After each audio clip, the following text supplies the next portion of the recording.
Wowza! Morning glory. We are at Papa Mike's and the sun was just coming over the mountain back there and I put up the drone. You guys will see the fantastic drone footage I just got. Beautiful golden colors up there. Some of these higher maple hills are definitely peaking right now. Golds and reds, morning mist down in the valleys. Beautiful stuff. I'm not going to talk about it. I'm just going to show you. Here you go.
Well, up before the sun this morning, we're going to head for the backwoods of Redbridge and look for some fall color.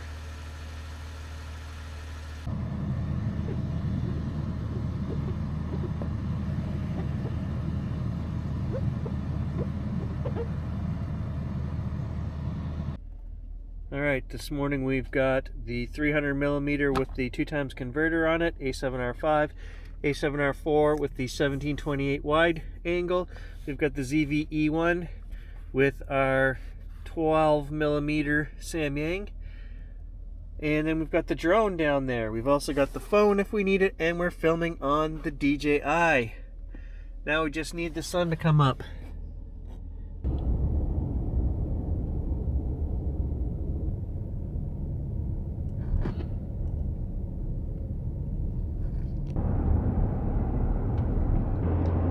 Yeah, I wanted to be in the woods as the sun was just coming up and cresting the trees. That didn't happen this morning. We're an hour late.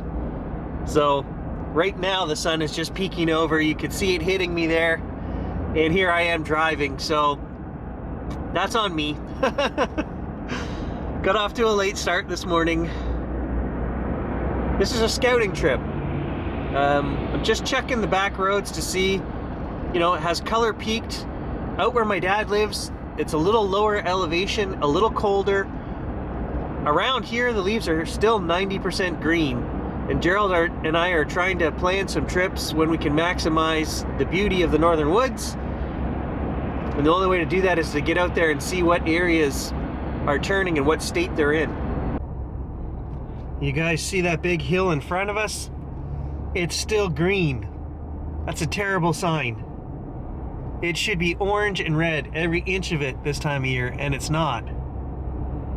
I have questions this morning. Chief among them is, can my laptop handle the files from the Sony ZV-E1? Probably not.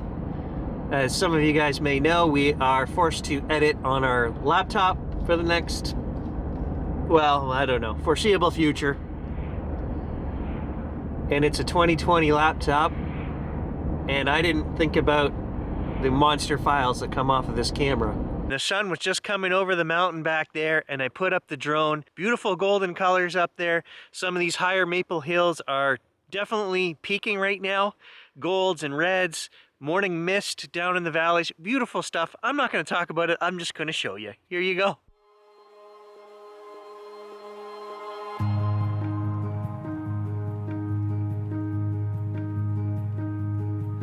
When you're tired and worn,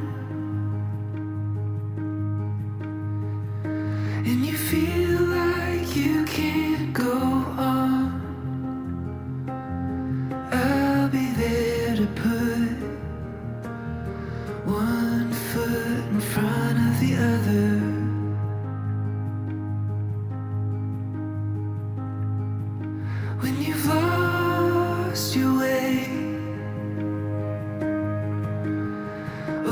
the first time your heart breaks, I'll pick up the pieces and put them back together.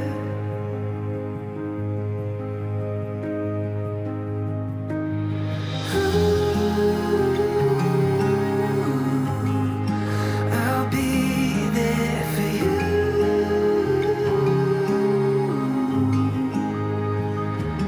Every fall and every rise, every wrong and every right.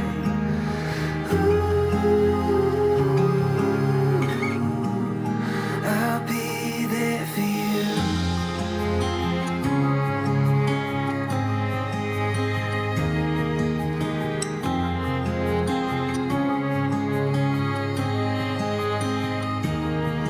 When your heart finds a home, when you find what you've been searching for, I'll be by your side and walk you down into your forever.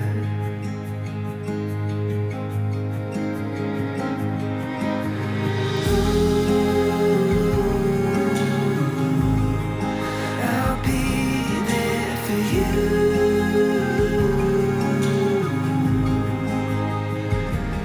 Every fall and every rise, every wrong and every right.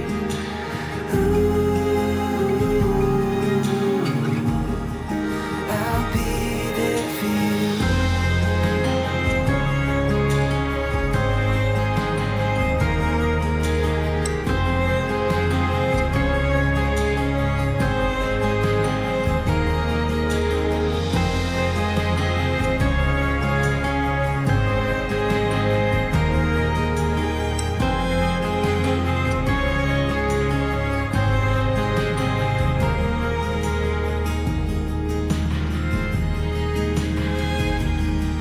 When the time finally comes, I hope you're proud of everything we've done, and you can help me put one foot in front of the other.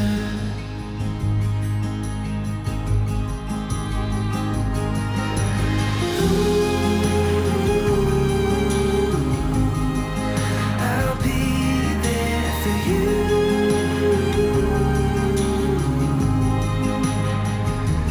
Every fall and every rise, every wrong and every right.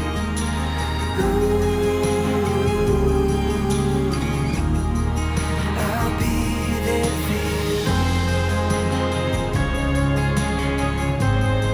Yeah, I'll be there for you.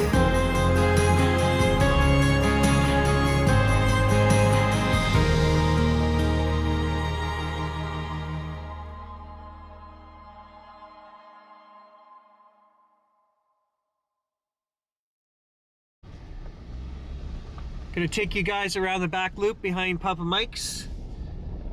I bring you guys down this road every fall and we look for beautiful color.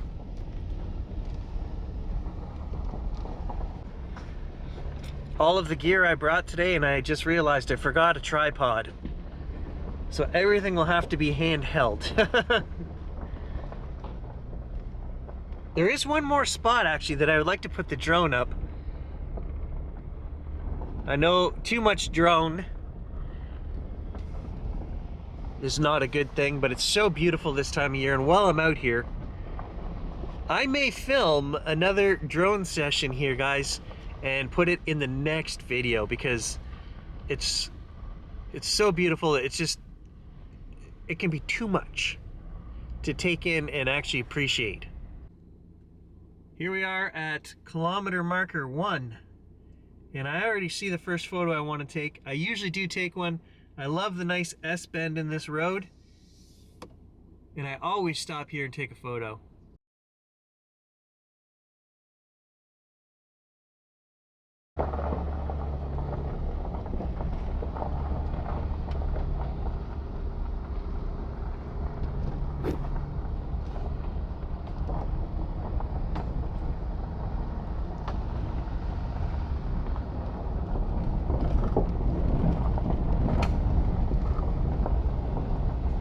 So the one thing I didn't bring today is a medium telephoto lens.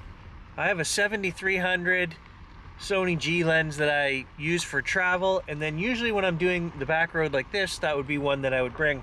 I've got the 90mm macro, which you don't have to use for macro, right? We can just do 90mm shots, f2.8, get some nice compression on the road, disappearing in amongst the mountains here and whatever.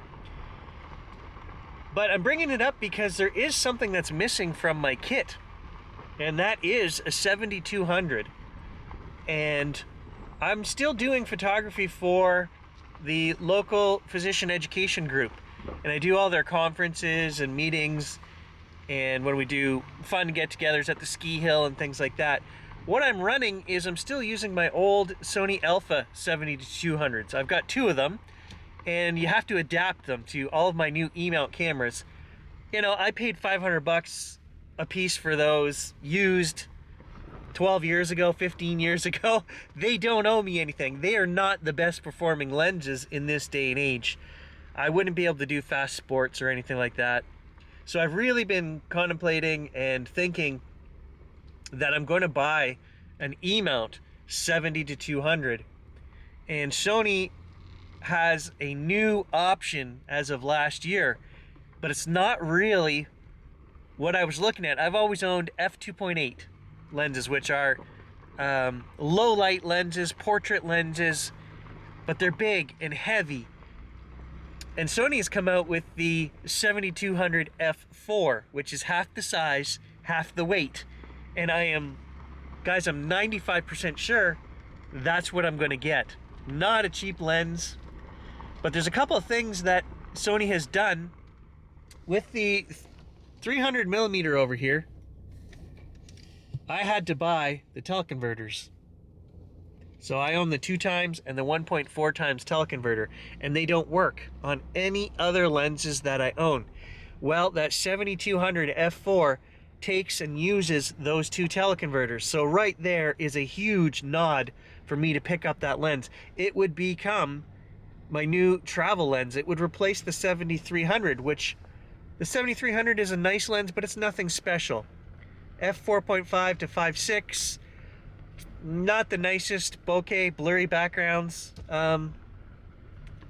It's been a great lens. It's not an artistic lens.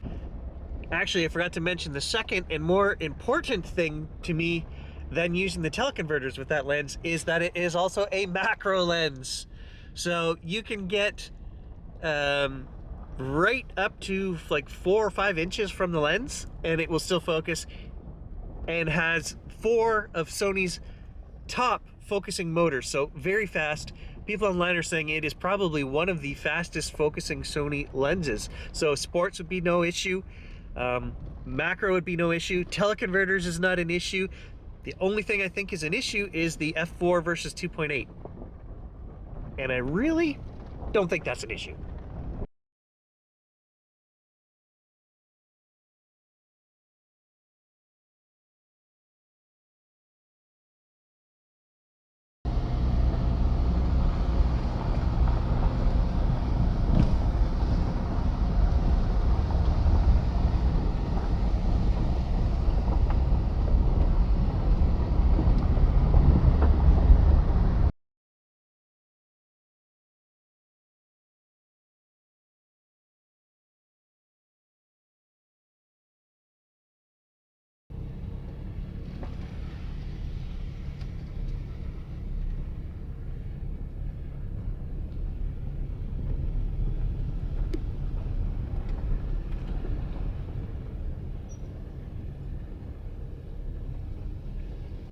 Okay, so I've actually taken the 2x converter off of the 300mm.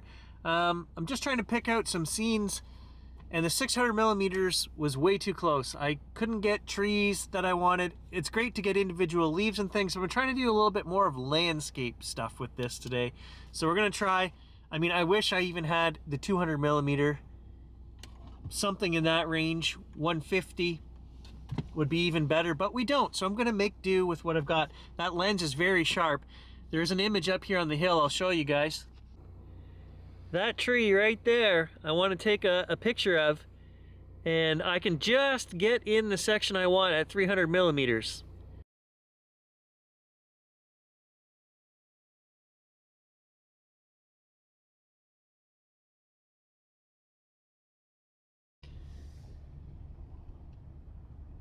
Well, you know, this place is home.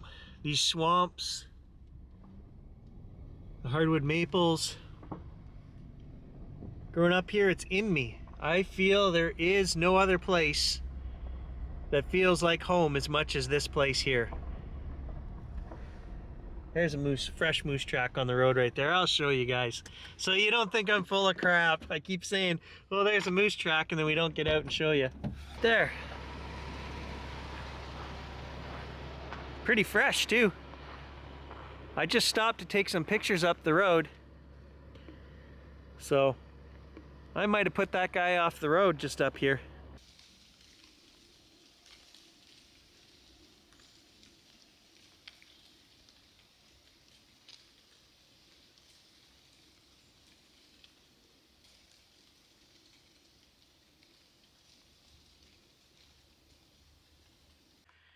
A little breeze just blew through and the leaves were just coming down. You can see they're all over the side of the road here.